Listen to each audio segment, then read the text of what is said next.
의인을 위하여 빛을 뿌리고 마음이 정직한 자를 위하여 기쁨을 뿌리시는도다. 의인이여 너희는 여호와로 말미암아 기뻐하며 그의 거룩한 이름에 감사할지어다. 하나님은 영이시니 예배하는 자가 영과 진리로 예배할지니라. 아멘. 경배 찬양 27장 찬양합니다.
교동문 48번 시편 106편 말씀을 교동합니다.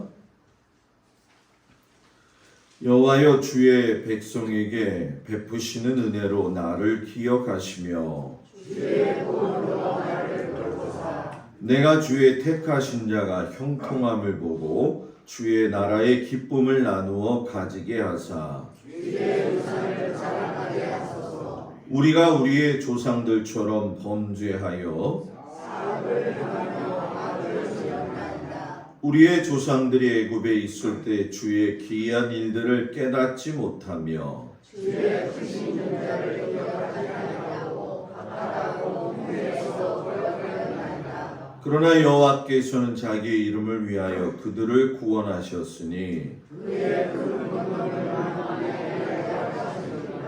이에 홍해를 꾸짖으시니 곧 마르니 그들을 인도하여 바다 건너가기를 마치 광야를 지나감 같게 하사 그들을 구원하는 자의 손에서 구원하시며 또 원수의 손에서 구원하셨고 그들의 대적들은 물로 덮으심에 그들 중에서 하나도 살아남지 못하였도다. 이에 그들이 그의 말씀을 듣고 그의 찬양한 노래를 불렀도다. 아멘. 전능하사 천지를 만드신 하나님 아버지를 내가 믿사오며 그 외아들 우리 주 예수 그리스도를 믿사오니 이는 성령으로 잉태하사 동정녀 마리아에게 나시고 본디오 빌라도에게 고난을 받으사 십자가에 못 박혀 죽으시고 장수한 지 4일 만에 죽은 자 가운데서 다시 살아나시며 하늘에 오르사 전능하신 하나님 우편에 앉아 계시다가 저리로서 산 자와 죽은 자를 심판하러 오시리라. 성령을 믿사오며 거룩한 공예와 성도가 서로 교통하는 것과 죄를 사하여 주시는 것과 몸이 다히 사는 것과 영원히 사는 것을 믿사옵나이다. 아멘. 송영 1장 찬양합니다. 왕복의 근원 하나님 온 백성 찬송 드리고 저 천사여 찬송하세 찬송 성급 성자 성령 아멘. 자리에 앉습니다. 박상수 권사님 기도해 주시겠습니다.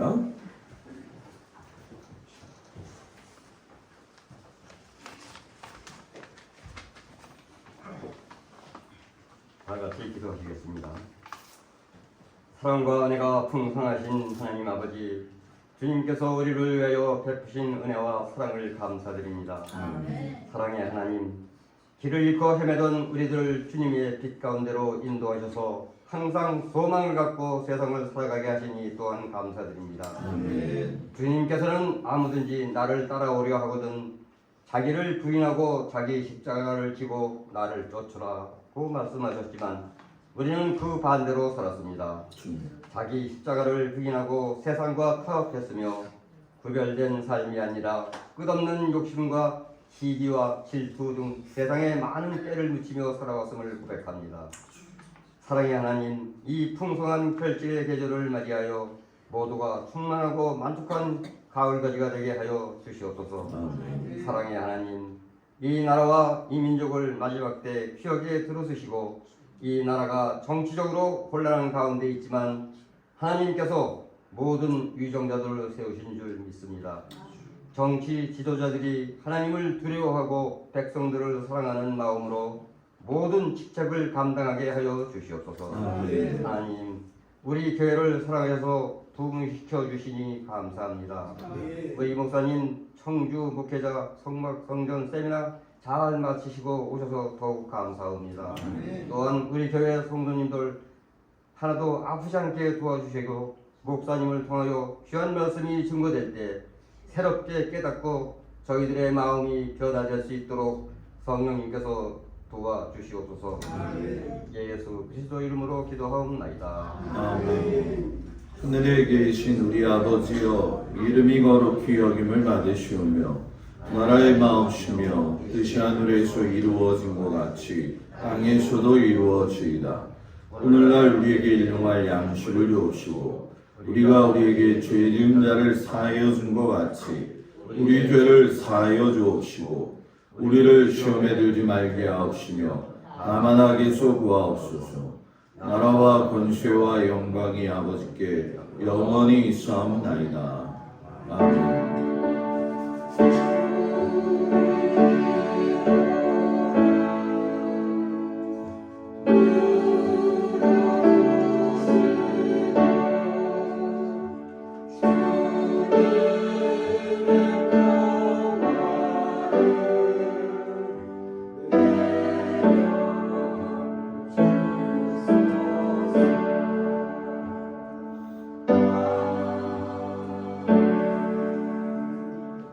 할렐루야. 우리 옆 사람하고 반갑게 인사 나누겠습니다. 샬롬. 당신의 미소와 인사는 보이는 복음입니다. 아멘. 오늘도 주님 앞에 온 성도들 주님의 이름으로 축복을 드립니다. 1년 1인 1도 우리 최선을 다하고 있으리라 믿습니다. 여기서 아멘이 안 나오는 사람은 잘 못하고 있다는 건데, 내년에는 또 다른 방식으로 여러분들한테 성경을 지금 소개하려고 준비에 들어가고 있습니다. 그러니까 사모하는 자에게 하나님의 은혜의 영이 충만하게 하기를 축복합니다.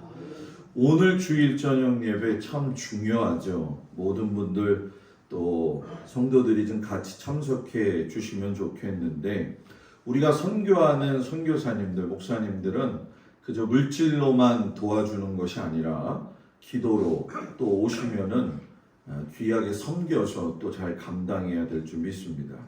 캄보디아 도기성 선교사님, 이지혜 선교사님 자녀 2명을 데리고 이따 한 저녁 5시쯤에 오셔서 같이 식사 나누시고, 그리고 저녁에 또 장로님이 숙소 제공해 주시고 내일 점심 이렇게 대접해드리고 이렇게 나가게 되어지는데, 한국에 들어오신 지 6년이 되었어요.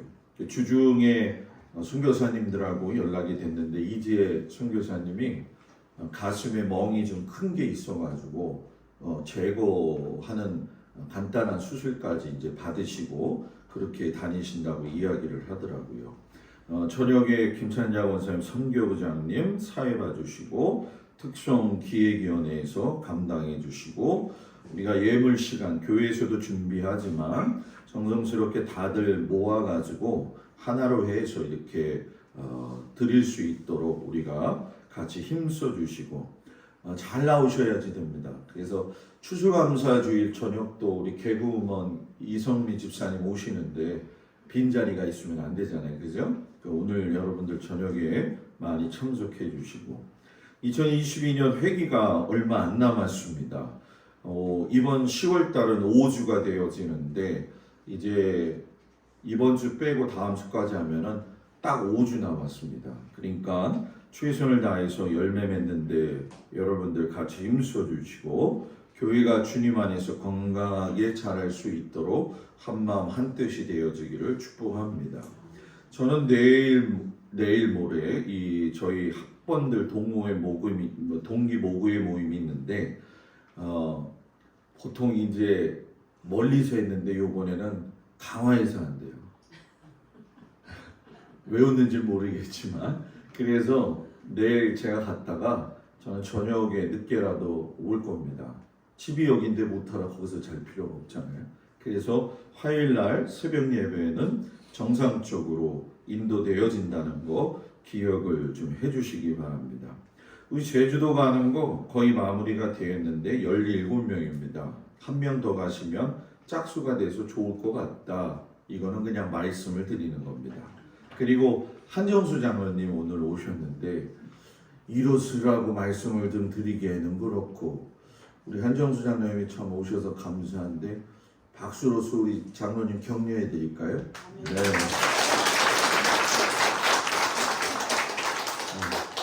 장로님 이러셔가지고 대통령 오신 줄 알았어요 지금. 참 감사합니다. 아주 위기였는데 잘 넘기신 거 참 감사하고, 우리 권사님들 또 장로님들 아프시려면 허락 받고 아프시기 바랍니다. 아셨죠? 우리 찬송가 213장 오늘 같이 예배드리러 오신 가정이 있는데 감사합니다. 네. 213장 부르시면서 하나님 앞에 귀한 예물 드리겠습니다.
나의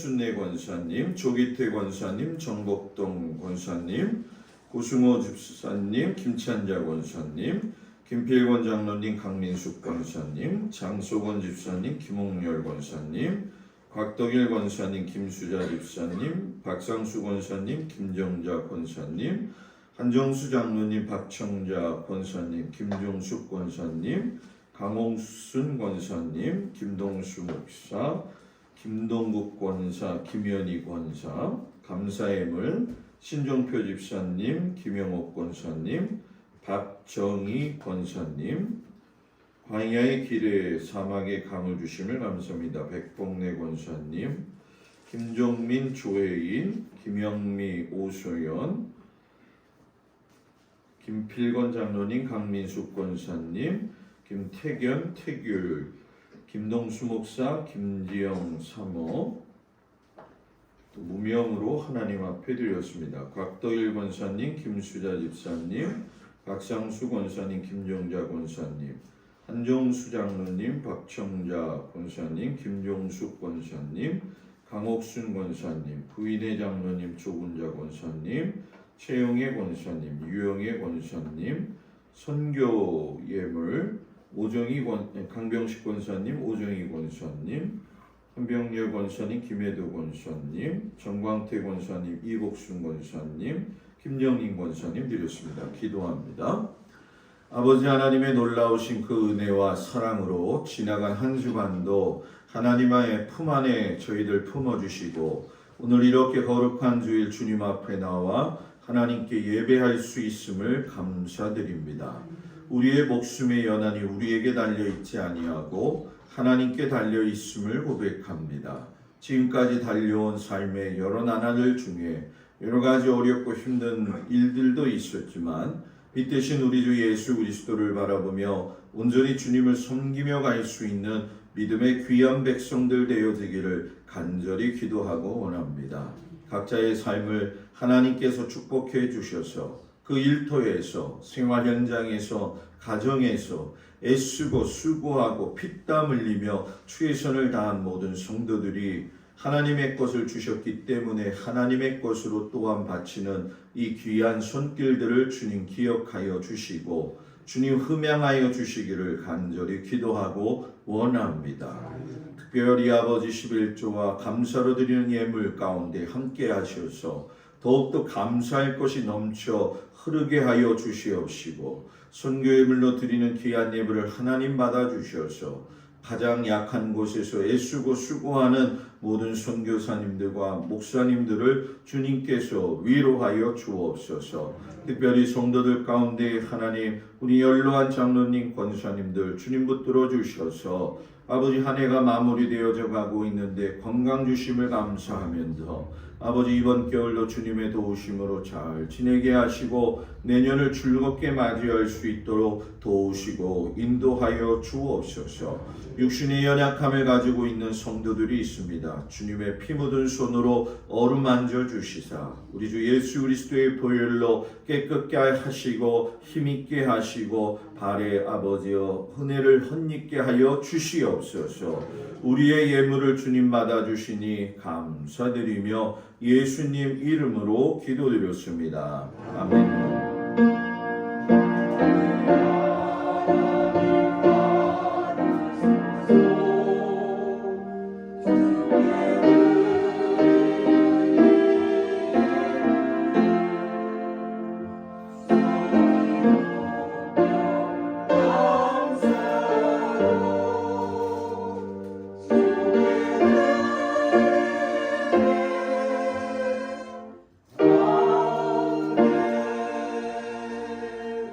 자리에 앉습니다. 오늘 말씀 허락하신 말씀 보도합니다. 히브리서 4장 12절에서 16절까지 말씀이 되었습니다. 신약성경 356쪽에 나와 있습니다.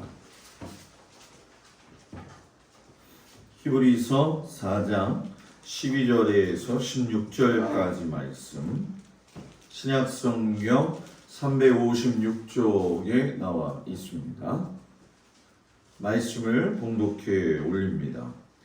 하나님의 말씀은 살아있고 활력이 있어 좌우의 날선 어떤 것보다도 예리하여 혼과 영과 및 관절과 골수를 찔러 쪼개기까지 하며 또 마음의 생각과 뜻을 판단하나니 지으신 것이 하나도 그 앞에 나타나지 않음이 없고 우리의 결산을 받으실 이에 눈앞에 만물이 벌거벗은 것 같이 드러나느니라. 그러므로 우리에게 큰 대제사장이 계시니 승천하시니 곧 하나님의 아들 예수시라. 우리가 믿는 도리를 굳게 잡을지어다. 우리에게 있는 대제사장은 우리의 연약함을 동정하지 못하실 리가 아니요 모든 일에 우리와 똑같이 시험을 받으시니로되 죄는 없으시니라. 그러므로 우리는 긍휼하심을 받고 때를 따라 돕는 은혜를 얻기 위하여 은혜의 보좌 앞에 담대히 나아갈 것이니라. 아멘. 마가복음 10장 17절에서 31절까지의 말씀을 보도록 합니다.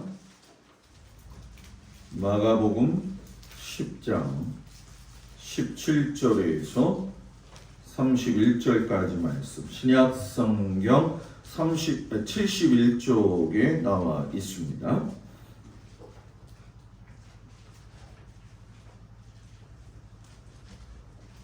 신약성경 71쪽 마가복음 10장 17절부터 31절까지 말씀을 봉독해 올립니다.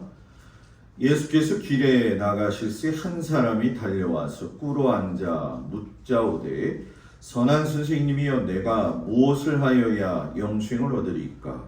예수께서 이르시되 네가 어찌하여 나를 선하다 일컫느냐? 하나님 한 분 외에는 선한 이가 없느니라.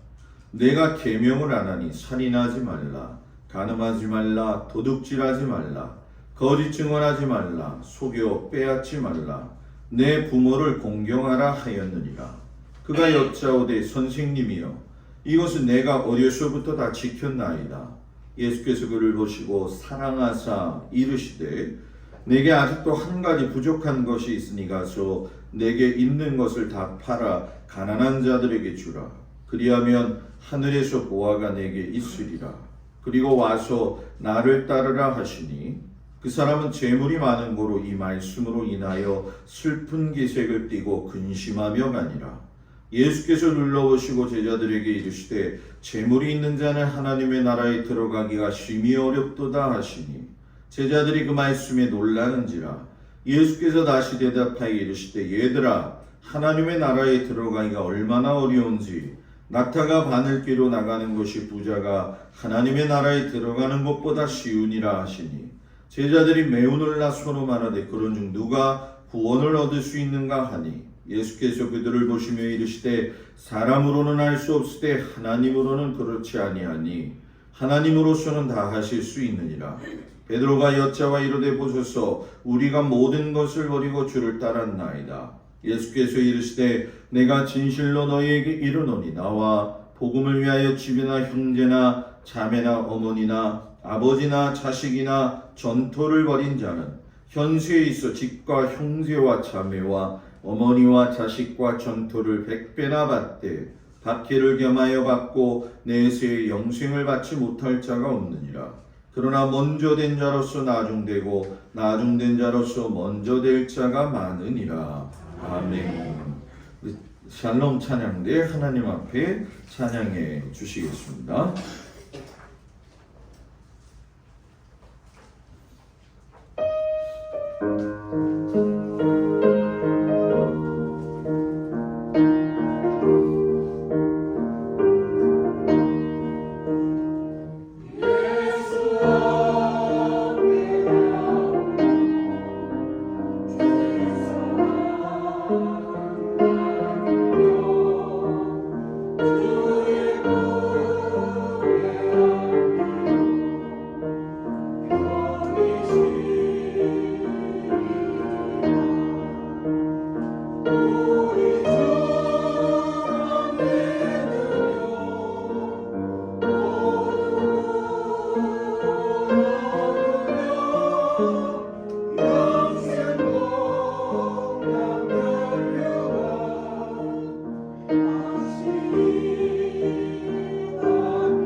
아멘.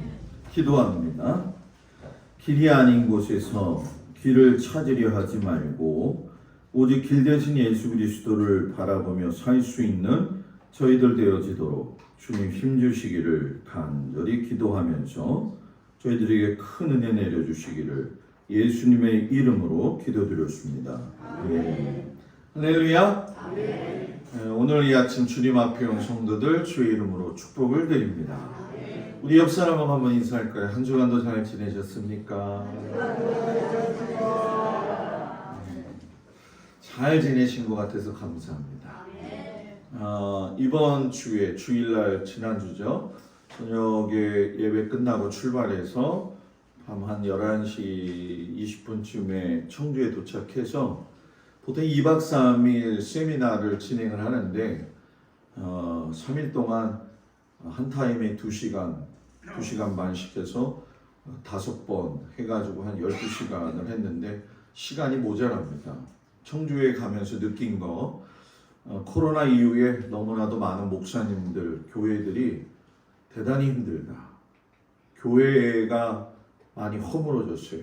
그리고 목사님들이 굉장히 소명감은 없는 것이 아니라 있는데 환경에 억눌리셔가지고 참 어렵고 또 성도들도 여러분 잘 아시다시피 이참에 믿음이 있는 사람과 없는 사람이 이 도시교회에서는 확실하게 두드러지게 나타났어요. 목사님하고 관계가 안 좋고 성도들과 관계가 안 좋은 사람들은 이참에 교회를 안 나오거나 또는 다른 교회로 옮기는 그런 과정들의 여러 가지 고민스러운 이야기들을 참 많이 들었는데 시상 목사님들 세미나가 제일 어려운데 아주들 잘 들으셨고 목사님이 좀 이걸 동영상으로 만들어 주시면 마지막까지 좀 더 공부해가지고 더 많은 좀 도움이 됐으면 합니다. 그래서 서울에서는 제가 전혀 오픈을 안 했어요, 성도들한테. 그런데 여러분들한테는 제가 오픈을 했는데 아마 보신 분도 있을 것이고 안 보신 분들도 있을 겁니다. 관심이 갖고 여러분들이 목사님들을 위해서 기도하시고 우리 교회가 또 동막교회에 속한 목사로서 다른 목사님들을 또 힘줄 수 있고 교회를 살릴 수 있는 일에 애쓰는 것만큼 최선 다해 주시고 여러분들 기도해 주시기 바랍니다. 오늘 이 아침에 원래 설교 제목은 길이 아닌 곳에서 길을 찾으려 하지 말라. 길은 오직 예수라는 제목입니다. 너무 길어가지고 주보에다가 쓸 수가 없어가지고 그냥 길은 오직 예수라고 말씀을 정했어요. 누구나 할 것 없이 사람이 살면서 소망하고 추구하는 것이 있는데 바로 오래 살고자 하는 영생에 관한 문제이죠. 많은 어르신들이 그런 얘기를 해요. 몸이 많이 아프고 힘드니까 목사님 빨리 죽고 싶어요. 이런 얘기를 해요. 근데 그 말씀은 대단히 하나님 앞에 죄송스러운 말씀이에요. 서울에서도 어떤 권사님이 하도 맨날 아프신 게 많아요. 이래도 아프고 저래도 아프고 병원 갔다 와도 아프고 병원 안 가도 아프고 똑같은 말이죠. 그런데 목사님 맨날 죽고 싶어요 그러시더라고요. 그래서 제가 그랬죠. 권사님 그러면 좋은 방법이 있어요. 병원을 가지 마세요. 병원을 안 가면은 진짜 안 받다 보면은 많이 또 아파가지고 혹시나 하나님이 데려가실 줄 알겠어요? 그 다음부터 병원을 열심히 다니셔요. 영생에 관한 이야기만 나오면 오래 사는 거에 대한 이야기만 나오면 막상 사람들은 죽는 걸 두려워합니다. 그리고 죽기 싫어한다는 거죠. 의학에서는 인간의 생명을 위협하는 여러 질병들에 대해서 많은 연구들을 지금 하고 있죠. 예전에 한 20년 전만 해도 암에 걸리게 되어지면 그냥 죽는다 이런 생각을 가지고 있지만 요즘에는 인식이 바뀌어져 가지고 암에 걸리게 되더라도 그냥 평생에 같이 걸어가야 할 친구와도 같다 이렇게 인식이 많이 바뀐 것이 사실이에요. 그래서 희귀 질병이나 이런 것들을 완전하게 치유할 수 있는 방법이 무엇일까? 그리고 늙지 않고 살 수 있는 방법은 무엇일까 해서 의학계에서 부단히도 연구하는 모습을 우리가 보게 되어지죠. 저는 이 늙어가면서라고 하는 단어보다는 익어가면서라고 하는 이야기를 좀 많이 하게 되는데, 우리가 익어가면서 자연스럽게 생기는 그 주름살을 보게 되어지면 그것도 아름다운 면류관이라고 저는 생각을 하게 되어져요. 그런데 문제는 뭐냐면 요즘 모든 시대의 사람들이 그렇지만 특별히 남자 여자 가릴 것 없이 요즘 전부 다 이야기하는 게 주름살도 없애자. 그래서 여러분 잘 아시는 것처럼 보톡스 주사를 이렇게 맞고 피부를 땡기는 주사도 맞고 여러 가지가 있다고 그러더라고요. 근데 실상 여러분들이 잘 아시는지 모르겠지만 보톡스라고 하는 그 약이 지금 아주 극소수량의 양을 가지고 하기 때문에 실상 과다하게 투여할 경우에는 오히려 사망을 불러일으킬 수 있는 또 원인이 된다고 하지요. 익어가면서 제일 중요한 거는 생각과 마음이 철이 들어야 되고요. 건강해지되 육체도 강건해야 되지만 마음의 건강이 아주 좋아가지고 아름다운 사람이 되어야지만 중요한 것이지 보여지는 모습만 젊으면 된다고 생각을 하는 것은 우리가 배제해야 될 필요가 있는 거죠. 그래서 세상 사람들은 노래를 부를 적에도 70이 돼도 80이 돼도 90이 돼도 내 나이가 어때서 이런 찬송가 아닌 찬송을 부르죠. 그건 오래 살고 싶다는 거예요. 이 영생에 관한 문제는 파면 팔수록 아주 힘든 문제죠. 이런 유한한 인간의 한계적 상황들을 갖다가 종교적 관점에서 해석을 또 하려고 합니다. 그래서 신학자 가운데 틸리라고 하는 목사님은 종교에 대해서 말할 때에 이렇게 얘기를 해요. 종교라는 건 한 사회의 궁극적 관심에 지향된 신념과 실천의 체계다. 좀 어려운 말이죠. 쉽게 설명하면 이거라는 거죠. 종교는 인간이 가진 궁극적인 관심을 대신 성찰해 주는 것이다. 이 이야기예요. 그런 면에서 본다면은 종교가 지금 역할을 다하고 있느냐, 또 기독교가 그 역할을 다하고 있느냐. 지금 우리가 살아가는 이 사회 속에서 인간의 큰 관심이 무엇이라고 했을 적에 생존이라고 하는 단어가 떠올리게 되어져요. 러시아하고 우크라이나 사태 이후에 지금 멕시코라든가 가나라든가 아프리카 전 지역의 모든 나라들은 먹는 것부터 시작을 해가지고 모든 공산품의 이 단가가 너무 올라가 가지고 살 수가 없을 정도로 아주 절실한 상황입니다. 살고 죽는 거에 필요한 의식주의 문제. 그런데 의식주 문제가 여러분 어느 정도 선에서 해결이 되어지면 사람의 관심이 어디로 흘러가게 되어지느냐, 어떻게 하면 오래 생존할 수 있을까? 의식주의 문제가 해결이 되면이에요. 그러다 보니까 그 다음부터는 돈을 모으는 일에 관심을 가지게 되어지고 또 뭘 먹어야 될까? 이거에 관심을 가져요. 예전에 우리 어르신 권사님, 장로님들은 보릿고개라고 하는 거를 넘어오셨다고 이야기하시는 걸 제가 몇 번 들어요. 먹을 게 없어가지고 막걸리에 술 찌개미까지 드셨다라고 하는 얘기를 들었거든요. 요즘에 그런 이야기를 젊은 사람들한테 하면은 그거는 호랑이 담배 피던 시절의 이야기가 되어버려졌어요. 그런 어려운 시기들을 다 지나고 나서 지금의 한국 사회를 보게 되어지면은 굉장히 정말 이 의식주 문제 해결이 쉽게 된 편이고, 물론 뭐 많은 어려움들이 있었지만 지금은 방향들이 많이 바뀌었다는 것을 알게 되어지죠. 그래서 여러분, 오늘 복음서의 말씀도 이러한 궁극적인 영생의 문제에 대해서 시작이 되어져요.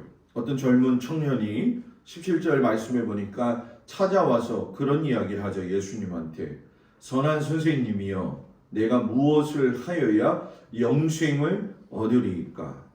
수없이 많은 사람들이 하는 질문이죠.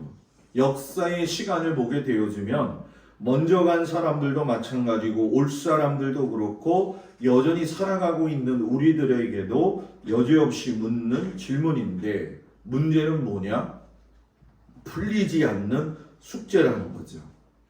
나이가, 학문이, 지식이, 물질이 있고 없건 간에, 또 권세나 권력이 있고 없건 간에 모든 사람들의 질문이에요.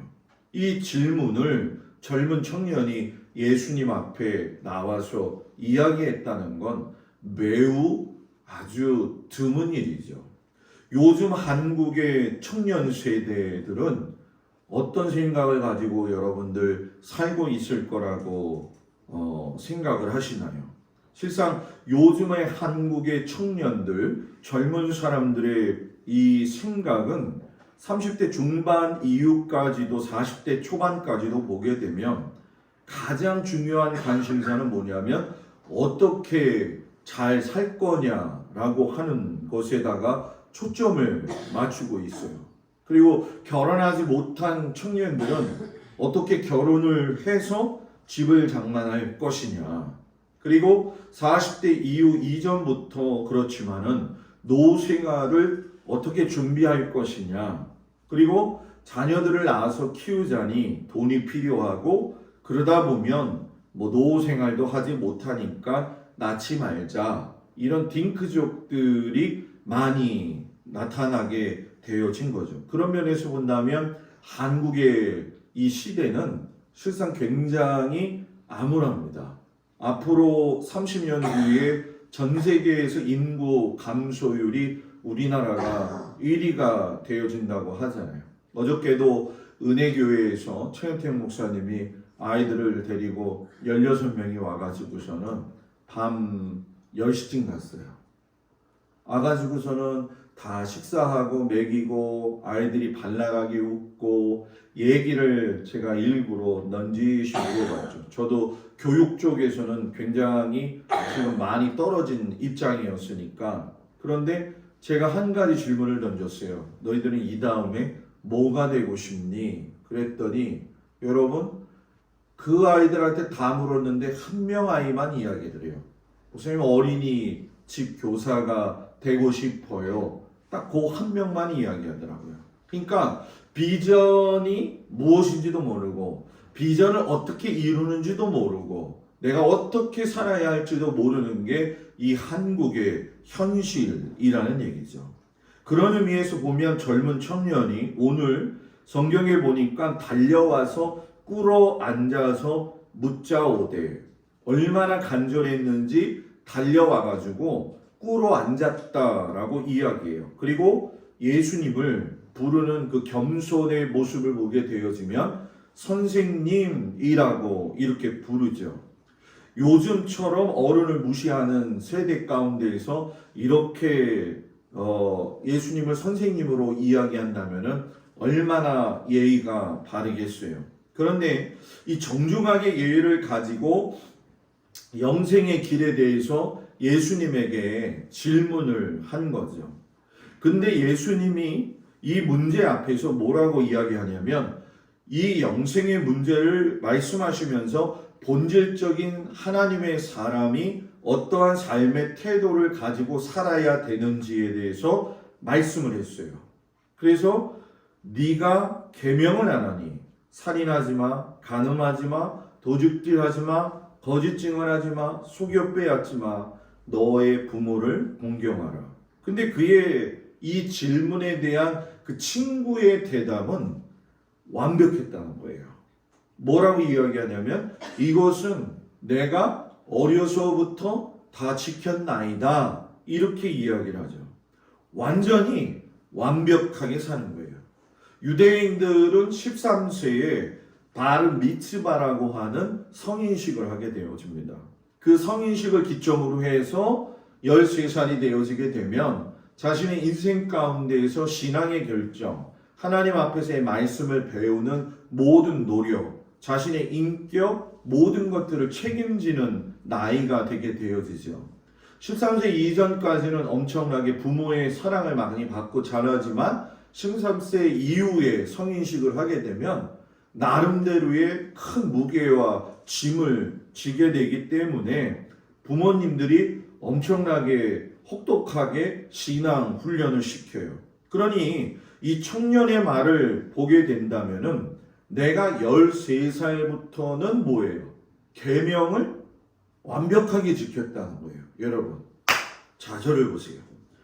예수님이 완벽하게 신앙을 지켰다고 생각하는 그 젊은 청년에게 오늘 뭘 가르치고 싶으시냐 하면 영생의 법이 아니라 바른 신앙이 무엇인지를 가르치기 원하셨다는 거예요. 근데 그 질문의 서두 부분이 예수님을 향해서 선한 분이라고 이야기한 것을 가지고 예수님이 말씀을 하시죠. 너가 어찌해서 나를 선하다고 하느냐? 하나님 한 분 외에는 선한 이가 없다라고 이야기를 해요. 그러면 목사님 예수님이 선하지 않으시다는 건가요? 지금 내가 선하지 않다 이것을 이야기하시는 것이 아니에요. 예수님은 젊은 청년에게 너가 지금 보고 있는 내가 누구냐 이거예요. 이게 가장 큰 강조점이었다는 거죠. 나는 단순히 선한 사람이 아니고 나는 단순한 랍비가 아니라는 거죠. 나는 바로 하나님이라는 거죠. 이걸 꺼주시면 좋을 것 같아요. 그래서 칼빈이 뭐라고 이야기를 하냐면 칼빈이 이 부분에 대해서 이렇게 얘기를 해요. 의역화시켜가지고 이야기하시기를 너는 내가 하나님에게서 온 사실을 인정하지 않으면서 선한 선생님이라고 왜 부르냐?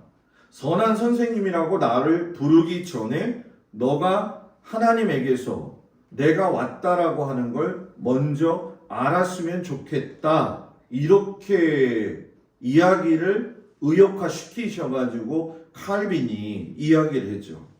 하나님만 선하신 분이다. 예수님의 그 속 깊은 뜻의 내용은 하나님 외에 그 어떤 인간도 선하지 않다는 거예요. 사람이 아무리 선하여도 하나님보다는 선할 수가 여러분 뭐예요? 없다라는 얘기죠. 아주 작은 선한 일을 하고 사람은 그게 큰 선이라고 생각을 할 때가 있고 내가 한 그 선 때문에 내 스스로가 자랑스러워 할 때가 있는 것이 현실이거든요.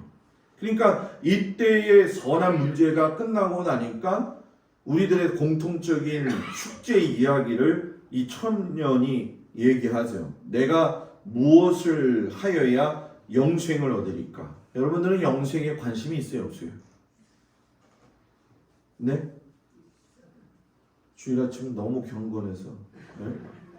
영생에 관심이 있으세요, 없으세요? 있잖아요. 어저께 보니까는 전도사님 한 분이 왔는데 제가 하도 어리길래 물어봤어요. 몇 살이에요? 그랬더니 저 이제 학부 4학년 2학기 내년 8월에 졸업합니다. 그래서 제가 그랬어요. 왜 전도사 해요? 그랬더니 그 전도사님이 아주 애띤 목소리를 가지고 하는 말이 이 땅에서의 삶의 모든 축복을 하나님 나라에 가서 받으려고 그래요. 네, 속으로 그랬어요. 아직 멀었다. 아직 멀었다. 제가 그랬어요. 현실적으로 목회 현장 나오게 되면 무지 부딪히는 일이 많고 험한 일이 많은데 하늘나라에서 보화를 얻는 것도 중요하지만 내 소명론에 대한 것을 확실히 재점검하지 않고 또는 자기 자신의 자아에 대한 문제를 해결하지 않고 목회 현장에 나오게 되면 많은 어려움을 겪게 된다. 어저께 그런 이야기를 해주었어요. 여러분, 이 문제는 오늘날 우리에게도 똑같은 거예요. 내가 무엇을 하여야 하나님 나라 들어갈 수 있습니까? 영원한 생명을 얻을 수 있습니까? 젊은 청년의 이 이야기에는 앞에 선한 계명을 지킨 것과 연결을 해서 생각을 하는 거예요. 그러니까 영생을 이야기할 적에 하나님 나라에 들어갈 수 있는 그 조건을 어떤 행위를 통해 가지고 내가 들어갈 수 있다라고 생각하고 있었다는 거죠. 무엇인가 선한 일을 하고 또 공적을 많이 쌓게 되면 영생을 얻을 수 있다고 한다면 얼마나 좋을까요? 수천만 원의 헌금을 하고 수억의 헌금을 하고 여러 가지 성물을 하나님 앞에 드리고 자식들 잘 키워가지고 성공시키면 그 사람은 영생을 얻은 건가? 반대로 돈이 없고 물질이나 어떤 권세에 대해서 약하고 자식들을 잘못 키웠을 때에는 과연 그 사람에게는 영생이라고 하는 것이 없는 것이냐? 정말 우리가 이 문제에 대해서 고민해야 될 필요가 있다는 거죠. 내가 하나님을 믿는 사람이라고 한다면 양심적으로 살아가고 있느냐? 사람을 죽인 적도 없고 물건을 훔치지도 아니했고 또 사기를 친 적도 없고 부모를 공경하는 일도 자했는데 더 이상 무엇을 어떻게 하여야 합니까? 이 정도면 되지 않았을까요? 여러분, 예수님은 젊은 청년의 이런 생각을 이미 알고 계셨다는 거예요. 그렇기 때문에 사람은 선하지가 않다는 거죠. 사람은 언제든지 생각이 바뀔 수가 있고 감정이 바뀔 수가 있고 환경적 상황 속에서 바뀔 수가 있다라는 거예요. 그 리모컨에서 왼쪽 거를 2번 누르면 꺼집니다. 집사님.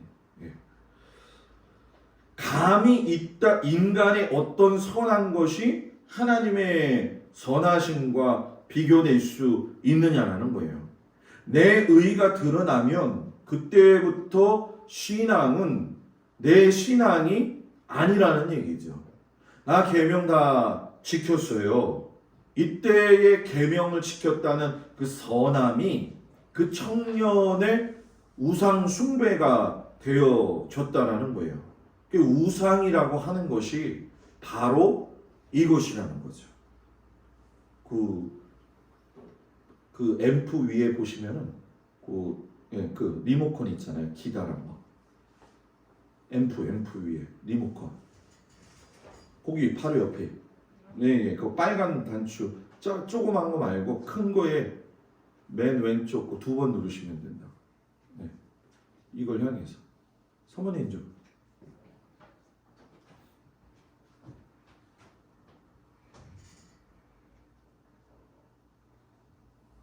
이걸 향해서 2번 누르라. 아니면 반대 걸 눌러보세요.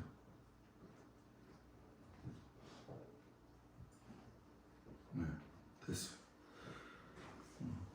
이게 굉장히 신경 쓰여가지고 집중을 좀 해보세요. 아셨죠? 굉장히 오늘 설교 말씀이 여러분들한테 많은 생각을 하게 되기 때문에 그래요. 내 의가 드러나면 신앙은 그때부터 참신앙이 아니라는 거예요. 나 계명 다 지켰어요. 목사님 나 주일 다 지켰고요. 10의 1조 정확히 하나님 앞에 드렸고요. 감사할 것도 하나님 앞에 찾아서 드렸다는 거예요. 근데 그게 우상되면 안 된다는 거예요. 지금 하나님은 계명을 다 지켰다는 게 중요한 게 아니라 계명을 지키고 있는 너의 마음의 태도는 어떠하냐라는 거죠. 모든 십계명의 내용은 1계명 아래에 존재하게 돼 있는 거예요. 왜 살인하지 말아야 되느냐? 도둑질하지 말아야 되느냐? 간음하지 말아야 되느냐? 왜 부모를 경외해야 되느냐? 오직 하나님만이 참 하나님이시기 때문에 너는 나 외에 다른 신들을 내게 두지 말라는 거죠. 내가 이 정도로 살고 이 정도로 선을 지키고 예를 지킨다고 한다. 그러면 신앙생활도 이 정도면 되지 않느냐? 저는 제가 목회하면서 제일 참 넌센스한 부분이 뭐냐 하면 이 신앙생활을 어떤 한 그 개인의 체험도 중요하겠지만 살아온 과정 속에서의 삶의 하나의 인격적 체계 안으로서만 생각하는 경향이 있는 분들을 만나게 돼요. 그거는 아니라는 거죠. 서울에서 같이 목회했던 분이 청주에 이제 담임 목회를 나갔죠. 부목사님이셨는데 그분을 요번에 가서 만나게 되었어요. 그 사모님은 제가 잘 모르지만 집사람이 잘 알고 있는데 그 목사님이 굉장히 어렵고 힘들어 하더라고요. 그런데 다른 분들 얘기를 통해서 들어보게 되어지니까는 그런 얘기를 하더라고요. 우리가 이제 성경상에서 보게 되면 아버지 학교라고 하는 교회 그 프로그램을 많이 합니다. 그런데 이 아버지 학교를 충북연회에서 제일 잘 가르치는 강사였다는 거예요. 그 목사님이. 그런데 아버지 학교 강사를 그만 내려놨다는 거예요. 그 이유를 살펴보니까는 본인이 아버지 학교의 최고 강사인데 딸은 자살을 시도한 거예요. 지금 이 이야기를 들으면 여러분들의 속에서 어떤 반응이 일어날지 한번 생각해 보세요. 막 들었을 때에 야, 목사님 딸이 자살을 시도해? 야, 이거 목사님 목회 실패했네. 이런 사람이 있을 것이고 한 사람은 목사님이 정말 힘들어서 자식을 키우는데 이런 어려움이 있었구나. 여러분은 어떤지 스스로들 한번 생각해 보세요. 거의 여러분 70% 이상이 목회에 실패했다고 이야기합니다. 그러면 그 목회의 실패의 원인이 자식의 잘못 때문에 원인일까? 여러분 살아가면서 목사도 그렇고 성도들도 그렇고 삶에서 일어나는 모든 일들은 누구 하나 거기서 예외된 적이 없어요. 아무리 목사가 아무리 여러분들이 신앙생활을 잘해도 자식 문제 때문에 속 썩을 일이 있고요. 몸이 아파가지고 병들어 죽기까지 괴로워할 수 있는 일들은 너무나도 많이 있다라는 거예요. 그런데 나는 이거면 됐어. 나는 이걸로 만족해. 이것이 그 사람의 신앙이 아니라 이 고군분투하는 삶의 현장에서 생각의 전환, 믿음의 사고의 방식의 전환이 필요하다는 거예요. 내가 나 스스로를 우상화시키고 내 신앙의 모든 모습들을 내 것으로 생각할 경우에 또는 나는 힘이 없는데 이거 어떻게 어쩔 수 없는 거 아닙니까? 여러분 우리가 위로받을 수 있는 건 뭐냐 하면 그때 하나님이 함께 하신다는 거예요. 하나님은 우리를 고아와 가부같이 버려두지 아니하신다는 거죠. 우리를 붙드시고 계시다는 거죠. 사두개인과 바리새인들이 왜 예수님께 꾸중을 들었느냐? 자기들은 율법 다 지켰다고 생각하지만 그 생각이 너희를 타락시켰다는 거예요. 예수를 믿으면 진짜 옆에 있는 사람들을 소중히 여길 수 있어야 되고 만나는 과정 속에서 여러 가지 어려움들이 있을 적에 힘을 실어주고 내가 넘어져서 쓰러졌을 때 다른 사람의 위로의 말이 얼마나 크게 들려요. 그죠? 그죠? 그러면 내가 은혜 받은 사람으로서 하나님의 사람으로서 교회 나와서 좋은 자리에 앉아가지고 예배 잘 드리는 게 중요한 것도 중요하지만 그 속에서 내가 연약한 자들을 갖다가 돌보고 사랑하고 그들에게 한마디의 말이라도 잘 해준다고 한다면 여러분들은 하나님이 함께 하시는 걸 경험하는 것이죠. 예수님이 오늘 10장 21절에 뭐라고 이야기하시냐면 그를 보시고 사랑하시되 지금 이야기하시는 게 뭐냐면 너를 사랑하지 않는다는 게 아니에요. 너를 사랑한다는 거예요. 내가 너를 사랑하니까 너의 궁금증, 인생의 숙제인 영생의 문제를 해결해 줄게. 그런데 여기서 예수님이 아주 심각한 질문을 하시죠. 그런데 너가 가진 재물을 다 처분해. 그리고 가난한 자들에게 주고 나를 따라와. 자, 지금 여러분들한테 예수님이 하시는 질문이에요. 어찌 보면 지금 우리는 인간의 가장 기본적인 의식주의 안전함을 누리기 위해서 지금 죽을 힘을 다해서 지금까지 살아왔는데 예수님이 이걸 버리라고 하는 거예요. 지금 여러분들한테. 젊은 부자 청년한테 이야기하는 게 아니라 여러분들한테 지금 이야기하는 거예요. 옆에서 이 이야기를 듣고 있던 사람들도 매일반 똑같은 충격을 갖게 되는 거죠. 왜냐하면 여태까지 그걸 위해 살았고 그것이 참 행복이라고 생각했고 인생을 유지하는 조건이라고 생각을 했었거든요. 그러니까 22절에 보면 그 젊은 청년이 재물이 많은 거로 이 말씀으로 인하여 슬픈 기색을 띠고 근심하며 가니라. 마가복음 10장 26절 제자들이 매우 놀라 서로 말하되 그런즉 누가 구원을 얻을 수 있는가? 성경의 뒷이야기를 보면 젊은 청년이 예수님 찾아와가지고 나 다 팔고 예수님 따라갔습니다 라고 하는 이야기가 있을까요? 없을까요? 없어요. 그래도 아직도 안 왔어요. 이 사람은. 지금도 고민하고 있어요. 지금도. 왜 슬퍼했냐라는 거죠. 헨리 데이비스 소로라는 분이 구도자에게 쓰는 편지에서 이렇게 얘기를 했어요.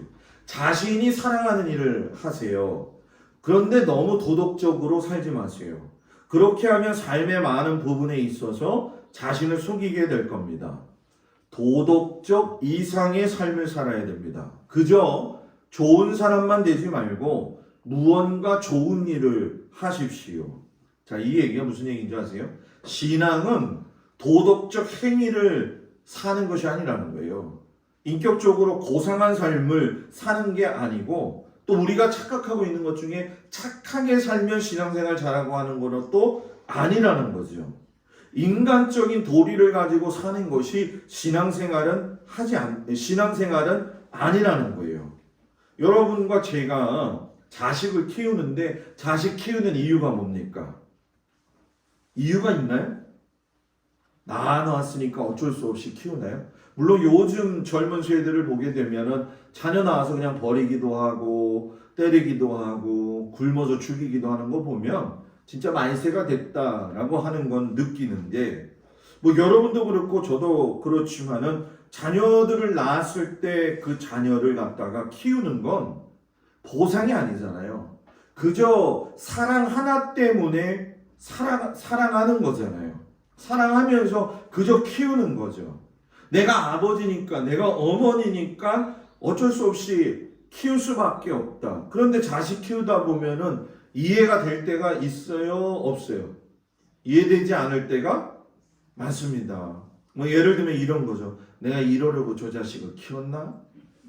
이런 마음이 들 때가 있다는 거예요. 근데 누가 이런 말을 저한테 하더라고요. 부모에게 제일 공경하는 것을, 효도하는 것을 부모에게 찾아가서 하는 것도 중요하지만 자녀들에게 그 받은 사랑을 나눠주는 것이 현재의 부모에게 효도하는 것이다. 저는 이 말이 맞다고 생각을 했어요. 왜냐하면 우리가 부모님 사랑을 어찌다 갚을 수 있겠냐는 거죠.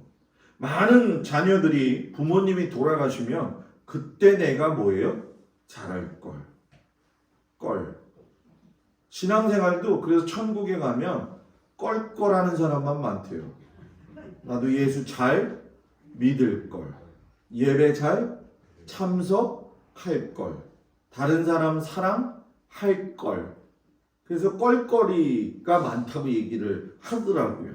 여러분, 부모님 사랑이 하나님 사랑보다는 작단 말이에요. 그런데도 부모 사랑을 다 갚을 수 없다라고 한다면 오늘 분명한 사실 한 가지가 뭐냐? 하나님은 나를 변함없이 사랑하고 계시다는 거예요. 예수님이 이걸 부자 청년이 알기를 원하신 거죠. 너가 영생을 얻기 위하여 착하게 사는 거, 그 길이 진짜 길이 아니라 진짜 길은 하나님의 사랑을 알고 가는 거다. 그 길은 너희에게 준 모든 것을 너와 같은 사람에게 나누어 주고 나를 따라, 말씀을 따라 나의 길을 걸어가는 것이다. 이게 예수님의 진짜 마음이었다는 거예요. 그런데 그 청년이 근심이 되었다는 거예요. 슬픈 기색을 띄었다는 거예요. 여태까지 계명 잘 지킨 이유가 잘 먹고 잘 살고 오래 살고 평안히 사는 것이 목적이었는데 다 버리고 예수님 따라가라고 하시니 이 청년이 너무 어려운 거죠. 청년이 돌아간 후에 예수님이 제자들에게 말씀하셔요. 재물이 있는 자는 하나님의 나라에 들어가기가 심히 어렵다. 심히 어렵다.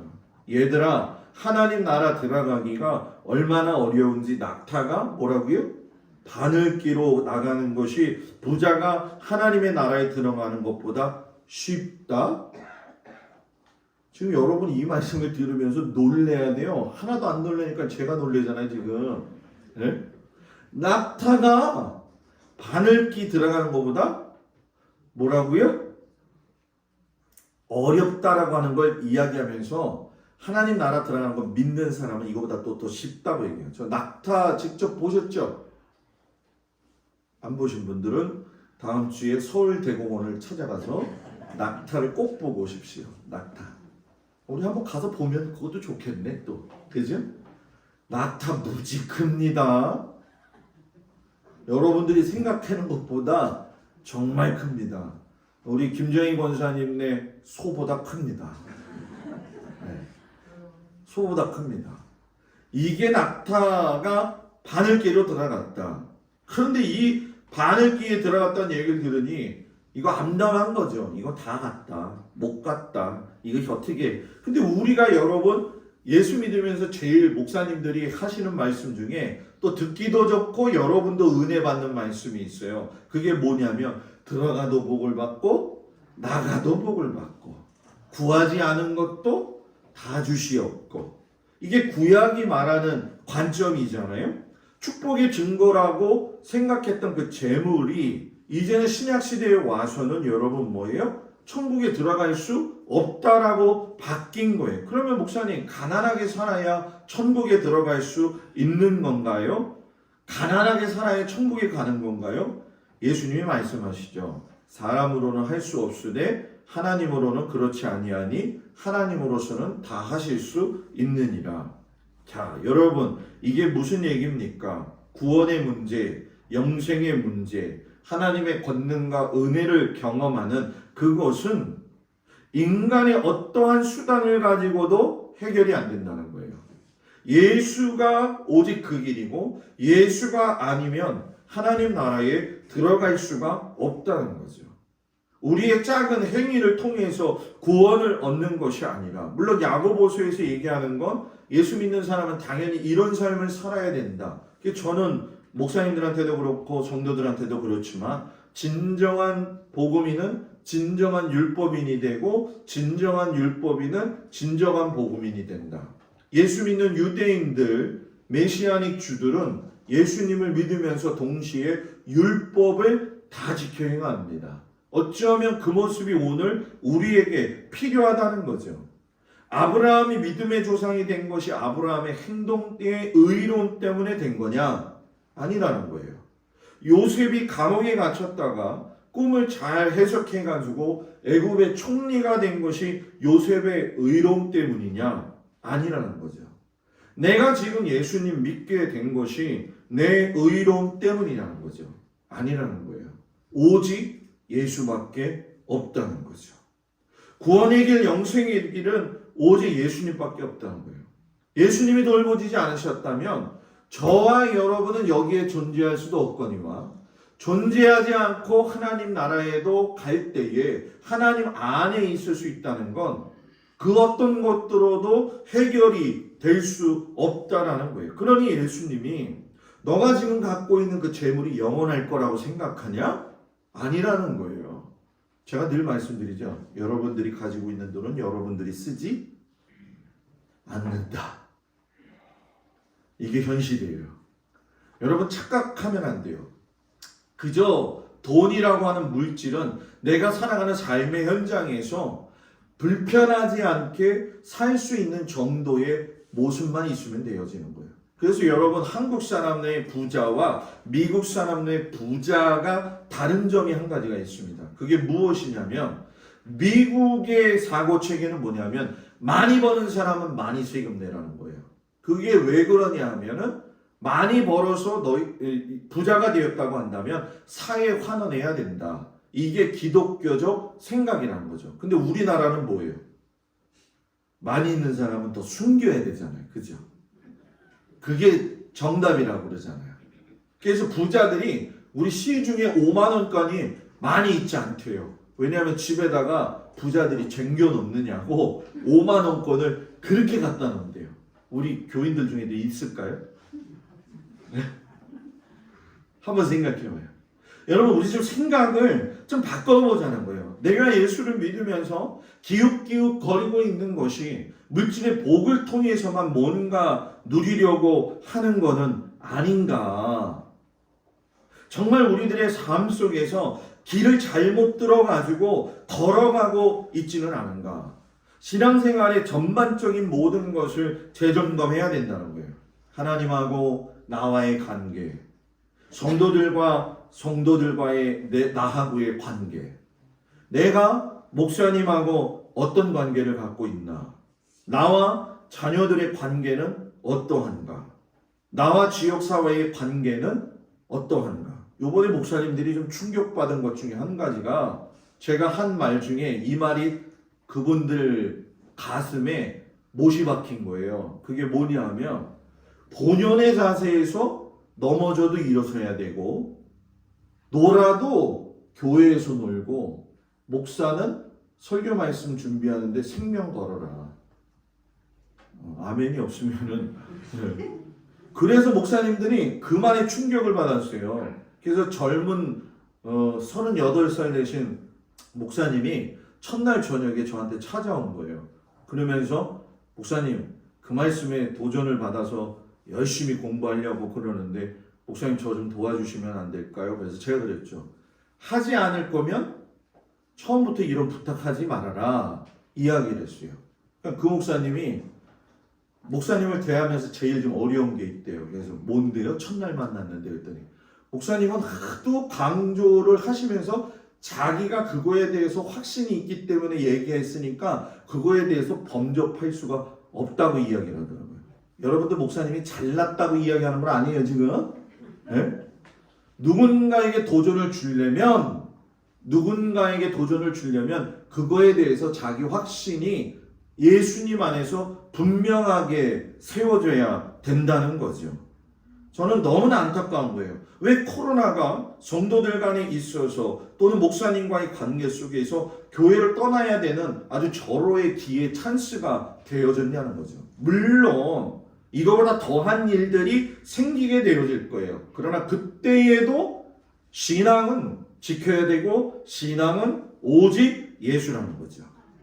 그래서 히브리서 기자가 오늘 이야기하는 거예요. 우리에게 큰 대제사장이 계시니 승천하시니 곧 하나님의 아들 예수시라. 우리가 믿는 도리를 굳게 잡을지어다. 우리에게 있는 대제사장은 우리의 연약함을 동정하지 못할 리가 아니요 모든 일에 우리와 똑같이 시험을 받으신 이르되 죄는 없으시느니라. 그러므로 우리는 긍휼하심을 받고 때를 따라 돕는 은혜를 얻기 위하여 은혜의 보좌 앞에 담대히 나아갈 것이니라.